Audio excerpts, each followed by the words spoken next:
Sınavımız çok güzel geçti. Ayrıca bana hafızlığımın nedenleri de vardı. Bana kolaylaştırdı. Sınava hem en mükemmel rehber ya da en mükemmel rehber kitaplarımı verdikleri kitapları okudum. Bildiğim kaynakları da okudum.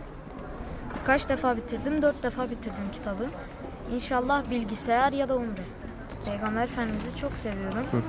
Onun hayatını bu sınavdan önce de çok okuyordum. Birinci ya da ikinci olmayı düşünüyorum. Sınava kitabı okuyarak, bildiklerimle hazırlandım, hocamdan yardım alarak. 2 defa bitirdim. Birkaç kere de çıkan sorulara bakarak, kendime bilmediklerimi kitaptan bakarak yaptım. Sınavım güzel geçti. Sınavda Peygamberimizin olaylarını, Peygamberimizin nasıl biri olduğunu biliyordum ama daha iyi öğrenmiş oldum. Dil olarak inşallah telefon umre ödülü varsa umre ödülü, bu ikisini isterim. Valla birazcık kolaydı.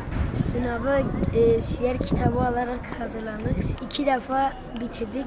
Kitaptan Peygamberimizin hayatını öğrendim. İslamiyet'i öğrendim. Sınavda Allah'ın izniyle drone ve çeyrek altın istiyoruz. Çok iyiydi. Evet. Bek Savaşı, Bedir Savaşı, sonra Peygamberimizin hayatı. Peygamberimizi çok seviyorum. Peygamber Efendimiz'i çok seviyoruz.